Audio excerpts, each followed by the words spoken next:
So let's talk about the character Christine Cagney. I'll ask you some very specific things, okay, about this character. Okay. How similar was she to you, to Sharon Gless, if at all? Pardon me, my nose itches.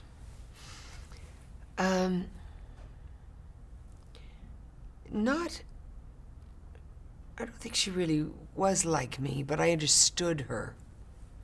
I got it about her. It was an evolution. You know, I had to find my way, asking to enter a room first, and I want to wear trousers, and I don't want to wear heels, and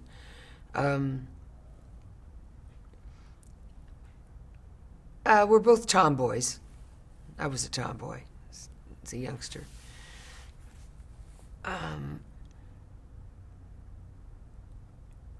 She's very politically very conservative. Her father was a cop. I'm not. We both came from, I guess, what you'd call a more fortunate background. Cagney's mother died when she was 13 and left her a lot of money. Cagney's mother, they wrote that thing in, I think, maybe for me, but so Cagney had this loft and all this. She had a source of income. She was a trust fund baby. But it was her dad that she adored. I adored my dad. I guess, you know, you might say maybe our parents were similar. Did you base Cagney on anyone you knew? No. I just took, oh, you asked me earlier what training I did. The only thing I did was gun training at the academy, which I failed miserably. I'm afraid of guns. I hate them. But Tyne Daly came to my gun training. She'd already been. She didn't have to. She showed up. And when we were doing the blanks, it was okay. Then they put real bullets in it. I started crying. I was so afraid of bullets. I literally started crying. And then I saw Tyne. She was shooting off. And I said, I better get over that one. You know. Similarities between Cagney? I don't think so. Barney said something about that Cagney wanted to be one of the guys. You think that's a good assessment of part of her? Yes, absolutely. Absolutely. She was sexy in her own way, Cagney. I never thought I was sexy, but people thought Cagney was sexy. And it was fascinating for me to hear that. Was Cagney good at her job? Cagney was fantastic at her job. She was the best. She was the best. I guess I'm like Cagney, that I work is my life. So that is similar. We are similar that way. We both have blonde hair and blue eyes. It was such a different kind of job than what I do for a living that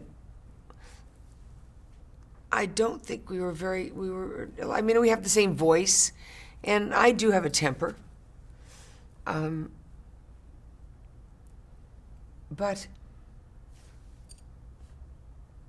I don't think I'm as sad. I think there was a sadness to Cagney. She loved her job, but I think there was a sadness that she couldn't grow as fast as she wanted to in the police force.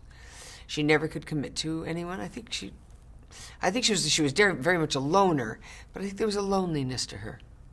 What were her aspirations? Be the first police commissioner. First female police commissioner. And what was she interested in outside the job? Not much. Not much. I guess she liked getting laid. Me too. She was totally driven by that job. It was everything to her. Well, I do love my work, so there are similarities. I understood her passions. That I did. There was an arrogance to her that I don't think I have. But it was fun to play it, you know. I have knowledge of all those emotions. She was fascinating to play, but is she exactly like me? No. How important was Cagney's home life to the series as a whole?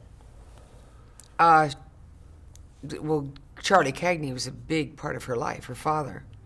Her father was huge. I mean, there wasn't an episode where I wasn't out drinking with him and shooting pool. He was like my best friend. Cagney didn't have any friends. I mean, even Mary Beth Lacey wasn't a friend. They were partners, but they weren't necessarily friends. They didn't socialize. It was her job, whoever she was sleeping with that week, and her dad. But she always did boy things with her dad. She drank with him, shot pool with him. How did her peers treat her? How did other cops treat Cagney? With respect. Except for his Becky. He just wanted to take her to bed. But I know all she had to do was give him one. Of course, that's how it's written. All I had to do was put him down with one line, and he'd back off. But that's how it's written. They treated both of us with respect. All of them did. The people in the precinct. Outside, you could see on the streets, if we were interviewing people, they'd say, "Oh, please."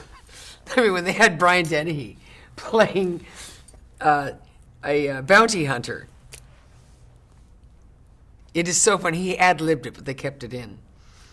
He's holed up in some apartment in New York, and we break down the door. It's sort of a misunderstanding is what it is. We break down the door to kick it down, and we're standing there with our guns drawn. He puts his hands up and goes, "Oh, God, I love New York." That was his comment about it, that it was two women. And I thought that was so brilliant. Oh, God, I love New York. There were times on the street where we weren't treated with respect. But within the precinct, we were. What made the characters of Christine Cagney and Mary Beth Lacey, what made those characters such a good team? I think they were so different, and they had each other's back. You know, they were smart, they were both well trained, and as a team, they were very different, which I think was to their benefit. It was always they knew how to instantly go into good cop, bad cop. They could read each other. As I say, they didn't have to look at each other. Chemistry. And I think the chemistry, I will tell you, when again, there were two other Cagneys, but people say, when my manager first saw the dailies, the very first set of dailies, she and Barney used to, because she insisted dailies be sent to her home every day. But she was the one who would talk to me, you know, because I could never watch the show. I never watched the show. I never saw dailies. I never watched any film. I couldn't do it. But Tyne could. But she called me one day after seeing the first day's dailies, and she said, "Well, Sweet Pea, the chemistry is amazing." I said, "What do you mean?" She said, it's just there. I've always believed that actors cannot take credit for chemistry.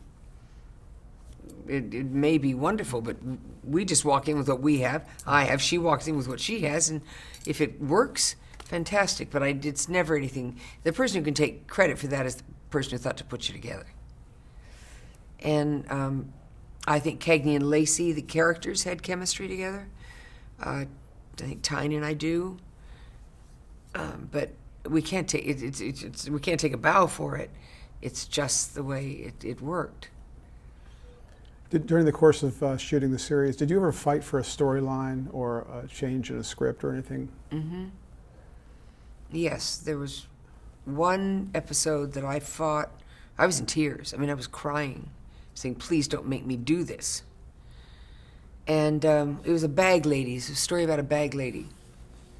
And they had Cagney become fascinated with this bag lady because Cagney was afraid that that could be her lot in life, her ending. And I fought them.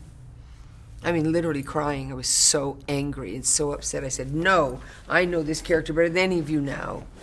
And Christine Cagney will never be a bag lady."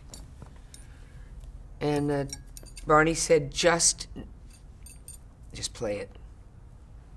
So I did, and how it ended up, how it changed how I performed it. When I talked to the bag lady, I wasn't very nice to her. I just changed my attitude. Didn't change the dialogue. I just changed my attitude. Because if that's what she's afraid of, then she's nasty and mean to think she's afraid of. Do you know? Mm-hmm. That's how I got through it. I fought that one and I lost. So it changed my performance. You had played opposite many male leads before Yes, Cagney and many. Lacey. Tyne Daly was the first time I ever played opposite a woman. Which is my question. Oh. How did you feel about playing opposite another female? I liked it. And I think that's to the credit of Tyne Daly. It wasn't like I was, oh, no, now I have to work with a woman. It was never my thing. I just loved working. And it was interesting. I knew that if it was two women, I knew there was one that was more feminine and one that was not as feminine. And I knew that I had to play the one that was not as feminine. I didn't want to... I will tell you very honestly, I fought for the strength of Cagney and for her temper and because I was the blonde one. And there was criticism about me with the blonde curls. One asshole who wrote for, I can't remember what paper, called me from the Copacabana School of Acting. I knew it had nothing to do with my performance. I had the blonde hair, and I had the tits, and I made them bind me down. Because Tyne was very flat-chested, and I was the one like this with the blonde hair. It was a lethal combination, especially for this show, and I didn't want it. So I'm the one who always wore the sweaters, but I made them give me those minimizers. And I wasn't going to have it. I just wouldn't have it. So that was the only problem of me playing opposite a woman, is that I was the blonde with the tits, and this was a woman's show and a very serious show, and I wasn't going to be put down or have that be the reason. Do you know? I was aware, very much aware, more so than ever, of being a woman on that show. But to take away part of that so that I could be believable. I mean, I was the one with the husky voice. Do you know? I mean, I knew there were things that didn't match and didn't work, but I thought it works for her as long as you could just try these. You talked a little. I hope I'm not embarrassing you, but that was a big thing about the blonde with the tits. Yeah. It always has been. So I'm not embarrassed. not with me in our industry. Right. No, I understand. Okay. The stereotype, the whole. Yeah. And I wasn't let it happen. Not on that show. You talked about meeting with Tyne, asking Tyne to meet with you about, kind of negotiating about the credits and things like that. Mm-hmm. But was this the first time you actually met her face to face, or was there an earlier meeting? No, Tyne and I had met just once at the Roots rap party. Her husband had been in Roots, Right. and I was taken to someone's date for one of the producers. And her husband was? George Stanford Brown. Okay. I'm sorry. Right. Yes, and he'd been in Roots. And we met at the rap party. We were both left by ourselves because I was with the producer, so he went off. I knew I'd never see him during the party. I was just sort of on his arm. And George was off, talking to his cronies. And Tyne and I had an occasion to talk. We talked for quite a long time. And she said something to me that night. I thought, as I listened to her, I thought, what a smart woman she is. And she said something to me that was so eloquent. And in my head, I said, I'm never going to forget that, what she just said. And I told her that later. I said, you said something at that party that I swore I'd never forget. And she said, what was it? I said, I haven't a clue. Could never remember it. But I always remembered her. And anyway, we that's when we met. And we didn't meet again for many, many years later when we showed up for a photo session together. We hadn't played the parts yet. I'm sorry, we met when I invited her to my house, as I told you. I invited her to my house to talk to her about why I couldn't do it. I was sitting here thinking, okay, what was it? Then you said, and you told her you forgot what it was that she told you. Yeah, I never could remember. When you started acting with her, Mm-hmm. did you two hit it off pretty soon into? Instantly. And it is due to the generosity of Tyne Daly. I need to say I was nervous. I was now aware that show was riding on my shoulders. I'm the third Cagney. If it doesn't work with me, it's over. And I was also aware of the fact that Tyne had been told that, which was not nice. You know, she didn't need to be told that this entire show rides on me. Anyway, I was nervous. I fell on the first, running across the street. Very first day, took a slider halfway across the street into the gutter. But she was very, very supportive. And we got back to the precinct. That was my first day of shooting. We got back to the precinct. And I had a scene alone without her. And she wasn't on the set. And people were saying, uh-oh, there's trouble. Why isn't Tyne here? And she came back and said, I understand there's word going around that there's trouble, that I'm not here. She said, I'm not here because it was your set. And it was my way of turning it over to you. This is your scene. And I'm not going to sit there and check you out. You're a fine actress. And it was her generosity that made it easier than I thought it was going to be. I was still nervous. Sometimes someone's generosity like that makes you even more nervous because then you want to deliver. You want to be the best you can. But there was pressure on me. I remember Al Waxman, who played our boss, came to me on my first day. And he said, Sharon, we're all aware that everything's riding on you. I said, yeah. And he said, just think of us as like a football team. He said, it's true we've passed you the ball, and it's true you have to run with it, but all of us are going to be there as your defense. We're not going to let anyone get near you who is going to hurt you. So just run with it, because we have your backs, and we're cheering for you. And I just thought that was so loving, which also made me even more nervous always, because now I had all these people I had to not disappoint. But it's because of Tyne Daly that it worked.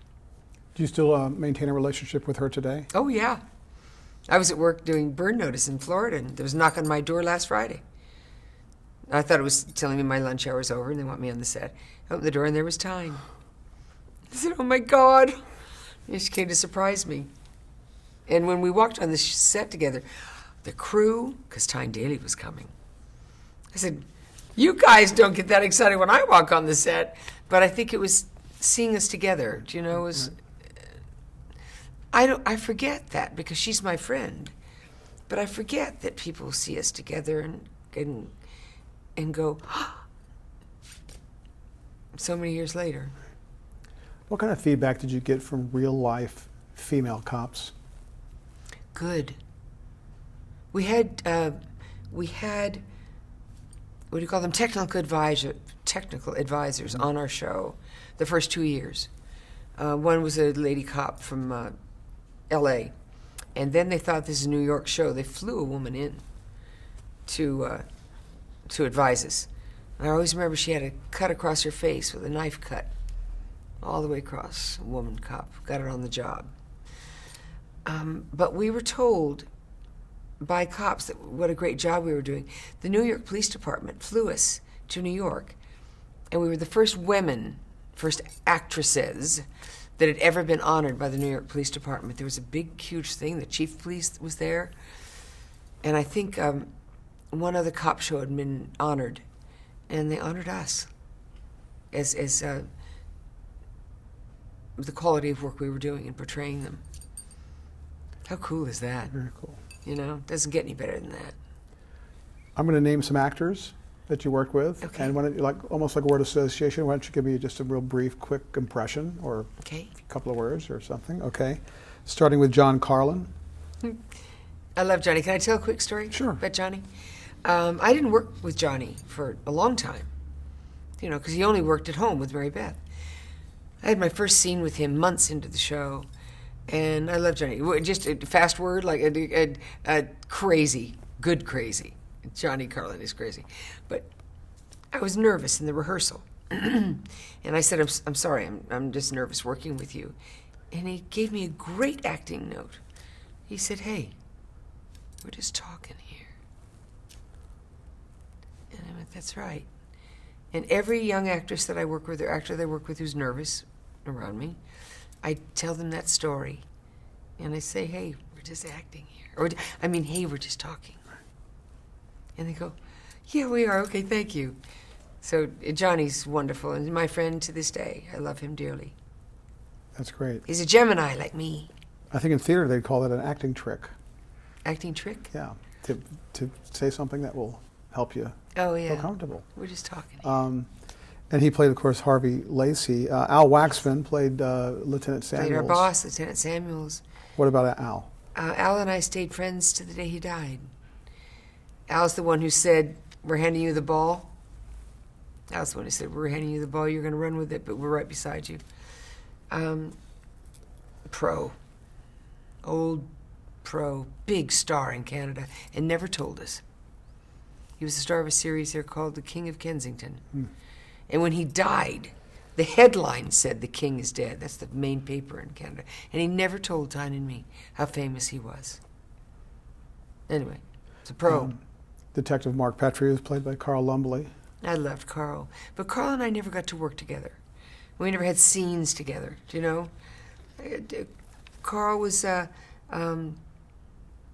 quiet and intense. He and Tyne were friends, but I never got to be friends until they did the Cagney and Lacey movie, the very first one, and they gave Carl and me a scene all alone. And I commented, and he understood. He said, I know they've never given us anything together. This is our first time. And it was a wonderful experience and made me feel closer to him. I always felt on the outs. Not on the outs, but I was an outsider with Carl. Because Tyne and he were so close. But that's nobody's fault. That's you know. Okay. Martin Cove. Marty. The womanizer. I think Marty's an innocent. You know, he always played the, hey, Cagney, how about your shoes under my bed? But there was an innocence to Marty that I respected. He'd hate it if he heard that, because he played the macho guy, you know. But there's a gentleness to a man who played such a tough guy that I recognized. And Lieutenant Paul LaGuardia was played by Sidney Clute. I know. Sid Clute knew me when I was a contract player at Universal. He was a wonderful character actor, and he was there on the set. And I remember talking to him on some steps of like a makeup trailer. And I remember him saying to me, and I was a beginner, but you always remember the man who says this.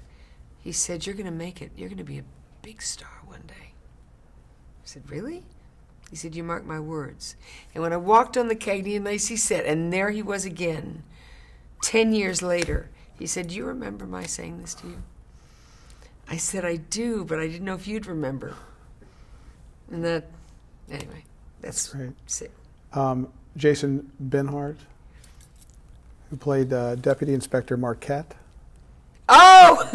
Yeah. Yeah, he was, how do I describe him? Funny. Very, very funny. He played this sort of pompous asshole, but I loved the character. He was a perfect foil for Cagney, a character like that.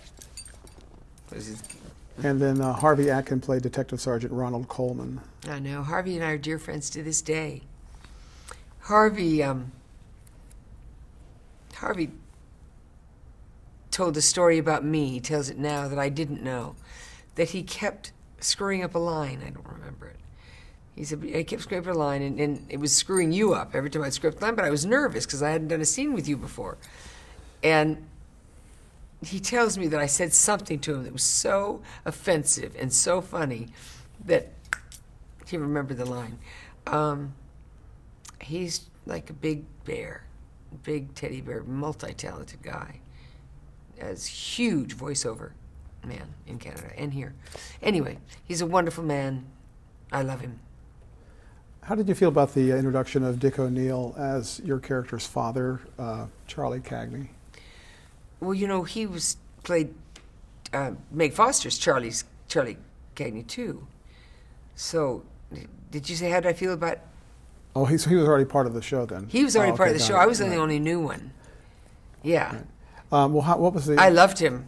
Well, I was going to say, we talked about chemistry. How was the chemistry between you and? Fantastic. We even looked alike. I mean, I could easily have been one of his daughters, but I was I was too old to really be his daughter. But as I say, I was passing. Dick and I were very close. I'll tell you, Dick did not want to be let go from the show. He was very upset. But they had to have Cagney grow up a little. They were trying to shake it up. Dick, as upset as he was having to die on the show, in his death scene, I have to do mouth-to-mouth to him. He did it. He blew all the air out of his own body, so that when I put my mouth on him and I did it and blew everything I had into him, his chest popped up. And he would do that for me. Each time they'd have to reset, so he could drain out. But he would do that for me. He was a great guy. Cagney and Lacey was one of the few series that was well known for being saved by the fans in a letter writing campaign. CBS canceled it, and then it was revived. Yeah. That's Barney Rosenzweig. Were you surprised by the support that the viewers showed? Yeah. I had no idea. Not a clue. We were brought back. Well, I'm sure Barney told you how he did it. So No, he called Tyne and he called me, asking us, did we have any letters? And we said, yeah. And he said, well, I'm sending drivers over to both of you. I'd like to have the letters. He took them. He wrote a form letter, because he'd gotten a lot of letters. All right. You know that story. So tell us. Oh, he took each letter and he wrote every single person and said, and I get part of this wrong, but he said to them, don't write me, thank you for your condolences, but don't write me. If you want your voice heard, if you want to be heard in this business, and you want what you want seen on television, I thought he said, write your local affiliate and your local newspaper. It was one of those, and it was 2 people. I may have one of them wrong. Well, they did. He said, don't send it to the big CBS, because it just goes in a bin, nobody cares. Well, all these bags started arriving from every city in the country, from every local newspaper and every affiliate station. They didn't want to handle them, and they looked so huge, which they were, but nothing that the big CBS would notice. And so these enormous bags started arriving at CBS here, I guess. And I believe it was, I don't know who was the president of CBS then, Harvey Shepard? Not sure. They took notice. Yes, it was Harvey Shepard. He brought it back. He said we made a mistake. And that was Barney Rosenzweig who did that. And the American public responded to him. And they saved the show. They saved the show. Never happened before or since in television. What was groundbreaking about Cagney and Lacey?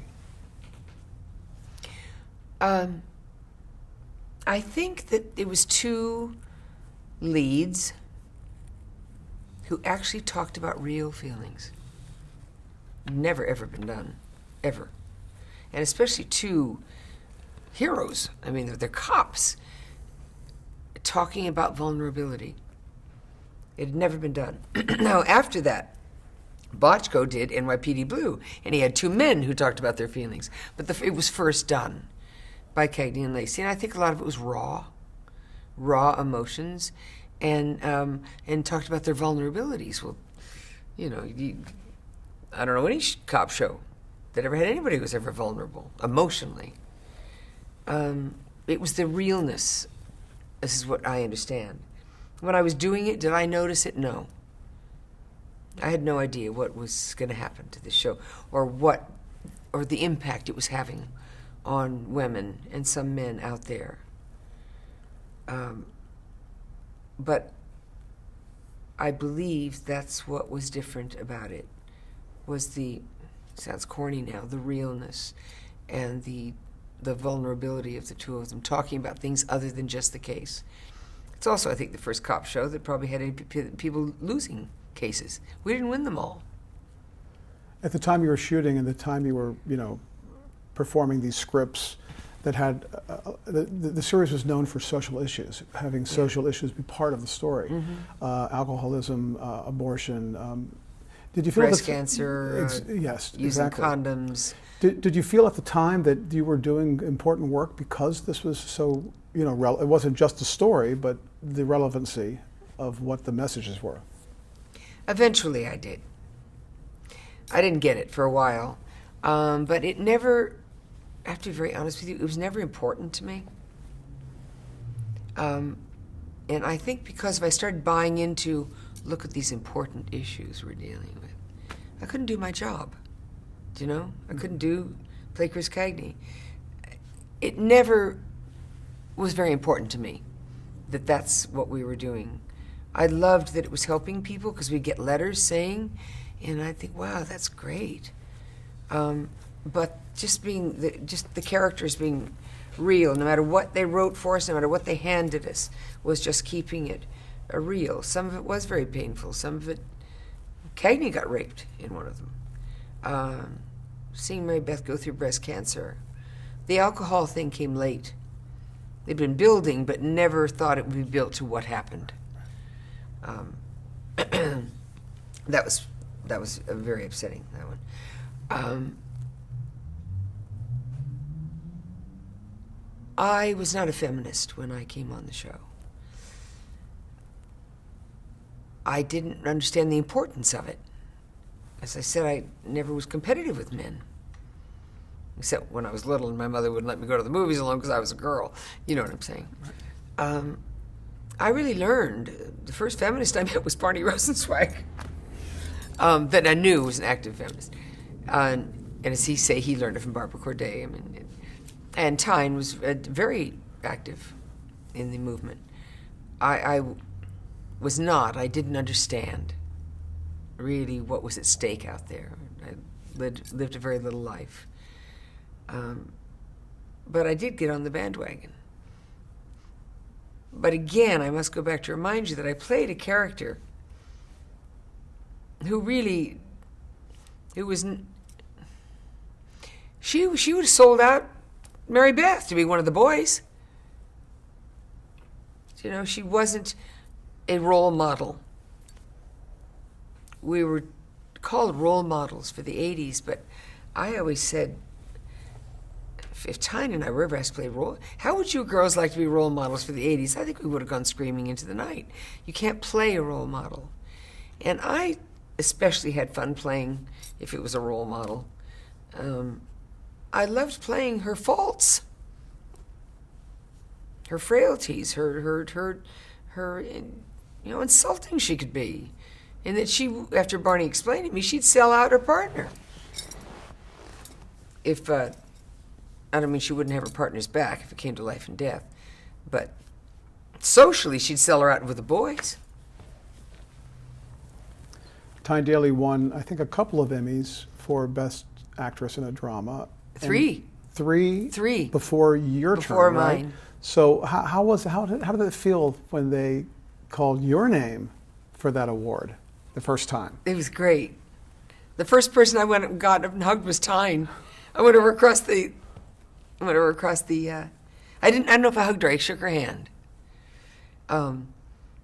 It was fantastic. And it interesting, the part that I remember I said I never wanted to be a victim. I said that in an earlier interview. I never wanted Cagney to be a victim. And the one that I won it for, I decided, because I saw, and Tyne, by the way, is a genius. Tyne deserved all of those Emmys. But I realized that in all of them she was a victim of some sort. She had a nervous breakdown in one, and was kidnapped in one. And I still didn't know what to do with Cagney without selling her out to get one of those. And the one, you're allowed to pick one every year. And the one I picked for my first Emmy was almost close to a comedy. And I thought, go with your strength. And it was opposite James Stacey. And he was my lover in it. And he had lost his arm and his leg in real life. So obviously it was loaded. There was a lot of stuff going on in it. But I almost did a Lombard turn in that one. But they gave it to me. And I think I realized you don't have to be a victim. to win it. That was my belief, but I just thought I'm just going to be honest, and if I can show every single side of this character, I will. And shit, if they didn't give it to me. As you sat there, were you surprised? I don't remember now. I hoped so much. I wanted it. So I don't know if surprise was in it, because I was always surprised when I didn't get it. It's the truth. When they nominate you, you just think, oh, well, I guess they want to give it to me. So I was more excited. I knew I had my opening acceptance line if they gave it to me. And it was a stroke of genius. My first acceptance line was, I want to thank Tyne Daly, who I'm sure is the most relieved woman sitting in this room tonight. Was that hard to be nominated against her, though, for so many years? No, I love being nominated. But at the same time that she was? Well, sure. Okay. I wouldn't want to be nominated and she wasn't nominated. That sucks. You have to go to the set. No, I wouldn't like that at all. No, I wanted us both to be nominated. I just wanted to win. And tell us again about what Barney said about a blonde winning or not winning. Every time I would lose, the Emmys were always on a Sunday. And so every Monday morning he'd be there in my trailer saying, are you okay? And I'd say, yeah. He'd say, I worry so about you. You're never going to win it. I said, why not? Of course I'm going to win it. I do good work. He says, you do brilliant work. But Sharon, you're blonde. And you're pretty. Not that Tyne isn't beautiful. Tyne had a different kind of beauty. It was more ordinary but she said, you're not, the woman who looks like you doesn't win in the dramatic category. You're Carole Lombard, and you will win for comedy. Blondes win for comedy, brunettes win for tragedy, and that's how it's always been. And I said, that's not true. I am going to win it. I knew I would. And fourth year, I got it. And but anyway, we were at a party at Barney's house, and as I was leaving, I yelled, Barney! He said, what? I said, see, a blonde can win in the dramatic category. And he said, no, they can't. Not unless they're you. And I said, well, okay. And then the next year I won it again. And then I thought I was going to win it the third year. And even Tyne did. We thought we'd tie. We'd tie it up, and it went back to her. But at least the 6 years that we were on the air, we were given such extraordinary material that no other woman won. I'm not saying it's because we were such brilliant actresses. They were wonderful actresses. But we had the material. I think on the second Emmy you were playing the arc where you were the alcoholic. The alcoholic. Turn, I think was the episode, or two-parter. Yeah. The second time you won, did that feel any different, or the second time you won in a row? I was relieved. I was relieved. I felt I would have been very disappointed if I hadn't won it for that material. And I wanted to win it again. Tyne had won it again. Tyne winning as much as she did let me know that you can win it in a year after itself, because there used to be the thing, oh no, you never get it 2 years in a row. I knew the material was the most startling material that I think to this day has ever been done on television. I mean, it was shocking, and it still is if you look at it. It was rough. The scenes you never saw in her apartment. I mean, I've never seen anyone be that drunk ever. It was rough. The vomiting and the crawling it's hard to be given that kind of material, and I did the best I could with it, and to be turned away from the Academy for that kind of material would have been an upset. I don't mean please understand. I was not arrogant about it. I just knew that it was such disturbing. That kind of stuff was never on television. And I wanted to win for it. And I was very grateful when they let me have it. But not because I was arrogant. I hope you understand there's a difference. Sure. In the last season, season 7, you played in a controversial episode called The City is Burning, where you had to, in the character of Cagney, say a whole series of racial slurs. Oh, How yeah. how was that? How difficult was that to perform? And how was it taken by other actors? I remember it very, very well. I remember exactly where I was standing when I had to do it. And I was excited about doing it because it was so shocking. And I loved, as Cagney, I loved doing inappropriate behavior. That's who she was. I think I think Christine Cagney was the most fascinating woman ever written on television. I don't think they've ever topped it. But anyway, that particular thing of all the racial slurs, the names I had to say, I was excited about doing it because I loved the irreverence of it. But when it came time to do it, they took several takes because I would stumble on some of the words. I wanted to be much more arrogant when I said them than when it came out of my mouth. I choked a couple of times on them. And anyway, it took me a while to do it, but my intention was to be as offensive as possible when I did it. And I was excited about doing it. So, but it didn't come out easily. Was there any reaction from the other actors when you did perform that? Did there seem to be a kind of visible reaction? I think it went quiet. I thought there'd probably be laughter. When I read it, it was so stunning. I was sure that they'd laugh when I was finished with it. It went just quiet.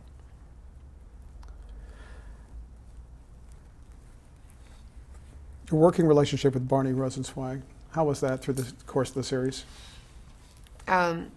Sometimes very difficult, and sometimes absolutely genius. I mean, he is the finest television producer I've ever worked with. And I've worked with some really good ones, with some greats. But Barney, just, like all of us, it became our life, that show. Marriages ended.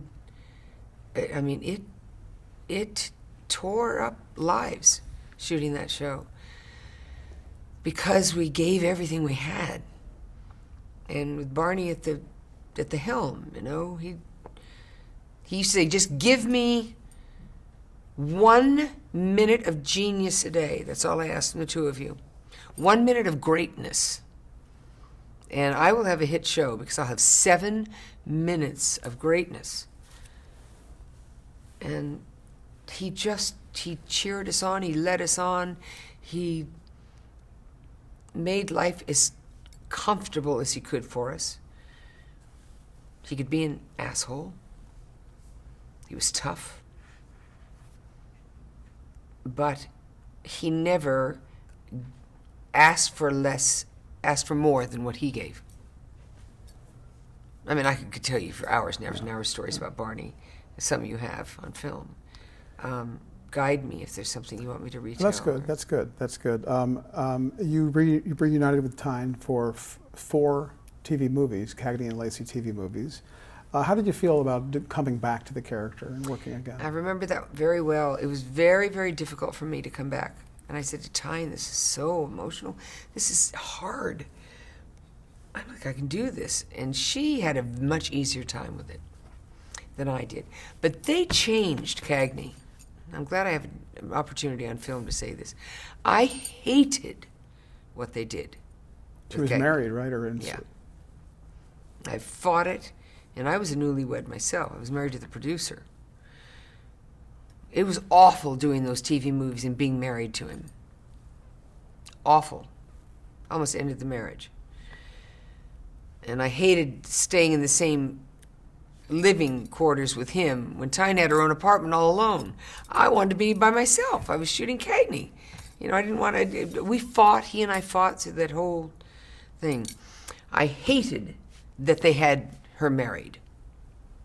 I said, you're making a mistake. She's not that stupid.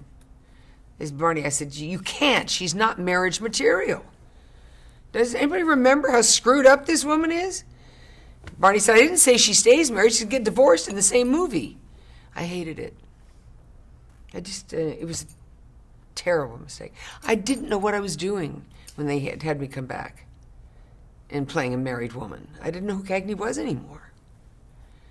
Anyway, finally they got her divorced, and Mary Beth, I don't know if you saw them, but Mary Beth had left the force already. She put in her 20. That's all she wanted, was to put in her 20 and leave. Well, by the time we come back together again, her 20 was done. She wasn't even on the force. So I had to sort of retrain her physically. She had to get herself physically. I brought her in as on a special assignment. But I can't speak for the character of Mary Beth, but for my character, she couldn't penetrate that glass ceiling. She'd been moved out of she was a lieutenant now when you meet her. But we already had Lieutenant Samuels. You can't have two lieutenants in one precinct. So they had me at a desk job, like a PR job. And I know they did that so Cagney herself would be upset. Right. But now I'm upset. Sharon's upset because I'm having to play her. And anyway, I had a difficult time with it. We wanted to keep going on and on and on. I was so passionate about Christine Cagney and knowing who she was. And Barney had a wonderful idea. We did 4 of them. The first one was the highest rated show on television that year. I mean, just wiped everybody out. The second one was the highest rated show CBS ever had on a Tuesday. And then Leslie Moonves took over and he buried the other 2. He said that he told Barney that he could promote it. And obviously, because Barney's a salesman, he had, for the first 2, we were on the cover of every magazine in the country.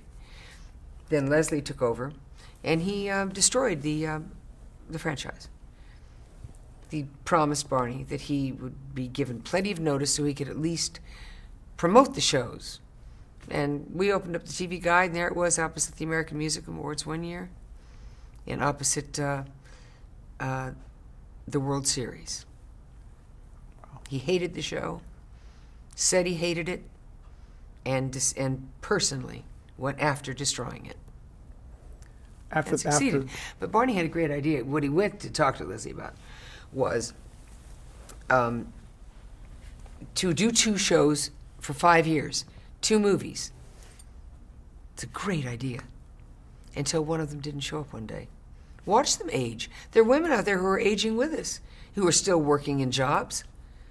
Obviously they did have desk jobs. They weren't running after perps anymore. But they still could go out on the street. I thought because Cagney she'd been put at a desk job, and her dream of being the first female police commissioner never happened. And because she was not stable, I love this character. It's great to have a hero of a show be that flawed. But you loved her, But I said, all right, when one of them doesn't come in one day, it's Cagney who doesn't come in. I think she eats her gun. He said, you can't do that to the people. I said, Barney, if we've waited that many years and she's getting older and she never, she doesn't drink. I mean, there's nothing to...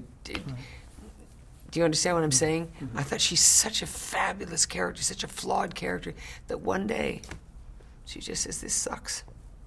A lot of them do. Cops do that. There's no needing their gun. Anyway, isn't this cheery? But I'm glad to be on film to say I thought that'd be a fabulous ending for that complex character that everyone adored. They loved her. After Cagney and Lacey ended... That's the dark part. What convinced you to come back to series television with the Trials of Rosie O'Neill?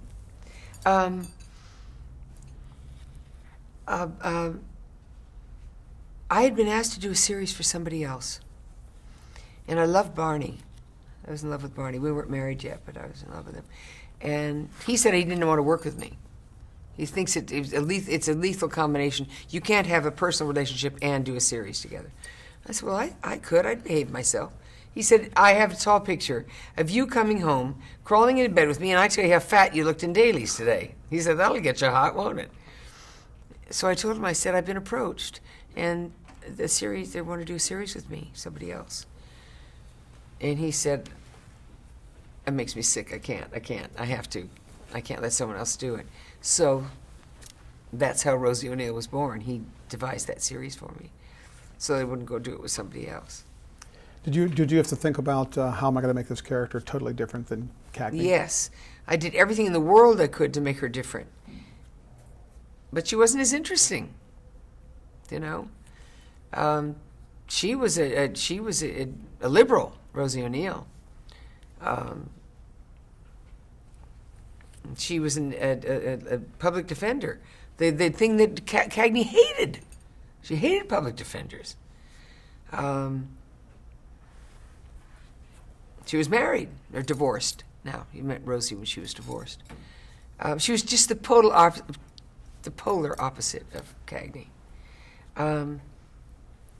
Some people come up to me and say they love that show more than Cagney. But it was timely for women of that certain age whose husbands were leaving them, and that's what happened to her.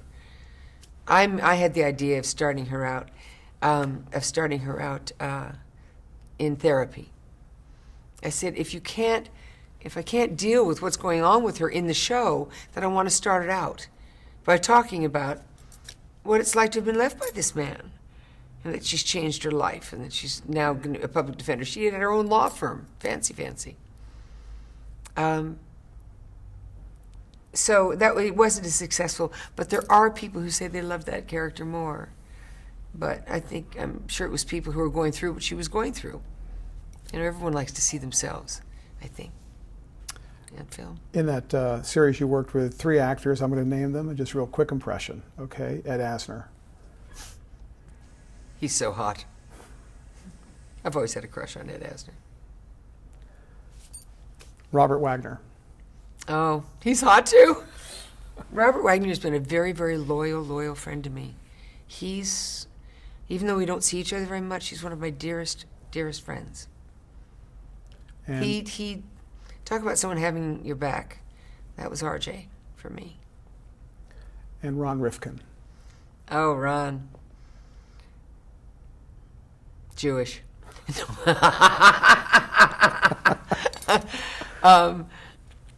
I loved Ron. I don't very seldom ever get. Ron's a very sexy guy. Our relationship in the show, though, was very different. But there was one scene where he danced with me in his office, and I always loved that. Yeah, I've had the great honor of working with all 3 of those men. Both Ed Asner and RJ, I would say, changed me. There are times in my life where they changed me. How were you cast in Queer as Folk? How was I cast? Yes. I called them up and said I wanted the job. I'd been doing a lot of theater in London, but I had not. And I was doing a play in Chicago when I heard about this series. My agent did not send me the script. He didn't want me to be in it. A man I met in Chicago, Peter Forrester, who was an acting coach that I was working with there, sneaked it to me. And he said, Sharon, it's not a big part. I don't want you to be offended, but you've got to read it. I read it, and it was after Barney had moved to Florida, and it was during that very slow time in my career. And I just called him up. Carol Smith, who was Barney's assistant, was at that time assistant to Jerry Offsay, because Barney had retired. And I called Carol. I said, I have this script in my hand. Have you cast the role of the mother yet? And she said, we haven't cast anything yet. I said, I want it. Can I talk to Jerry? And she said, well, let me run it by him. She said, Sharon, you don't want it. There's no money in it. I said, I don't care.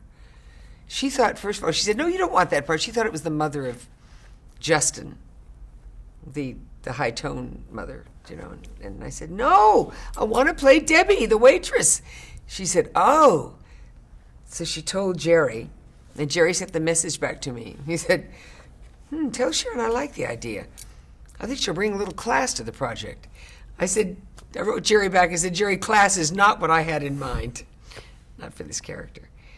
They flew me to Los Angeles to meet Ron and Dan, our producers.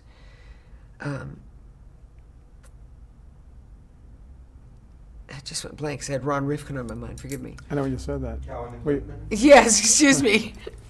Dan Littman and Ron Cowan. Wonderful, wonderful men, and very, very courageous men, as was Jerry Offsay. Queer as Folk actually put Showtime on the map. That's really what kicked it off, finally. But anyway, I flew to Los Angeles to meet them. And I wore some naughty T-shirt, because that's what I had in mind for Debbie. And they gave me the job that day. I asked them, and this might be interesting for whoever sees this, I was very heavy, very overweight in those days. And I said to Ron and Dan, do you know what I look like? And they said, yes, we do. I said, they said, it's the heart we want. I said, I'm on a plane. And because of that, you know, it's interesting, this industry is so much pressure about being thin. And when I went into menopause, turned 50, and all the things that women go through, I got heavy. And the press was so nasty to me, and television turned against me. And I asked Barney, I said, why is everybody so mad at me? And they said, he said, they can't forgive the blonde, honey. Because Tyne and I both were about the same size. I said, why are they? And he said, they can't forgive the blonde. You broke their heart. But anyway, Ron and Dan brought me back to television. And something interesting happens. When someone accepts you, no matter what you are, well, then you want to look good. And the weight started to come off. I was 200 pounds when I started that show. And they didn't care, because they said I had something else they wanted. And that's what changed me again. It was another, boom, total rechange of my life and a new resurgence in my career. We talked about chemistry earlier. How was the chemistry with you and your on-screen son, Hal Sparks, who played Michael? Oh, fine, good. Hal and I look alike a little. I mean, when he came on, after I'd gotten the part, he came on the phone. I was still in Chicago shooting, but I had all these ideas for Debbie. So I called, and they said, we have someone who wants to talk to you. And I said, oh, okay. Hi, Mom! And it was Hal Sparks. And so I knew that he had gotten cast as my son. Yeah, he's just a very sweet kid. He's a stand-up comic. You know, that's what he was, and really grew in that role.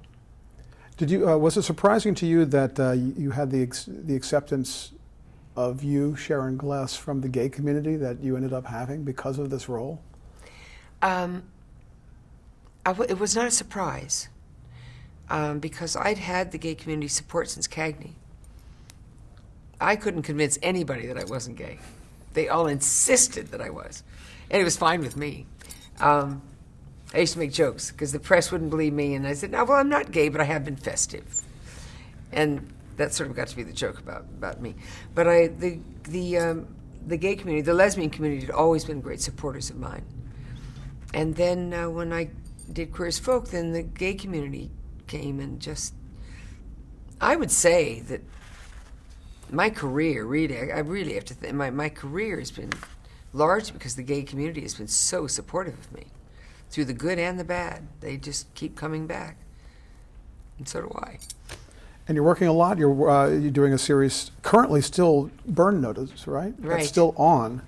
Big hit. Right. No, not because of me. I mean, the show and Jeffrey Donovan is wonderful in it. You played Madeline Western. The mother from hell. How do you like that? Oh, I love playing her. I love playing her. It's a very different character than I've ever played. Chain-smoking hypochondriac, manipulative mother. I played a very wild, crazy mother on Queer as Folk, but totally different. This mother is equally fun to play in a very different way. Is this a role you sought, or did they come to you, or how did that work out? No, they sent it to me. I didn't know anything about it. And they sent it to me, and it was 2 scenes. And I said, sure, I'll do it. It was before pilot season. I thought, well, if this doesn't go, you know. They shot it very, very early in the season. So I flew out to Miami to shoot it, because I was living here at the time. And it sold. Not only did it sell, it's this enormous hit. And I have to tell you something. I come from gratitude every day. I mean that. I mean that. I'm not just saying it for people to see it. Every day, I've noticed what's happened in the television industry. Most women my age, most movie stars, my age, all movie stars my age, can't get arrested today, except for Meryl Streep. And what's happened is all the movie stars are flying to a medium they wouldn't touch, called television. We're going to change tape, and you're going to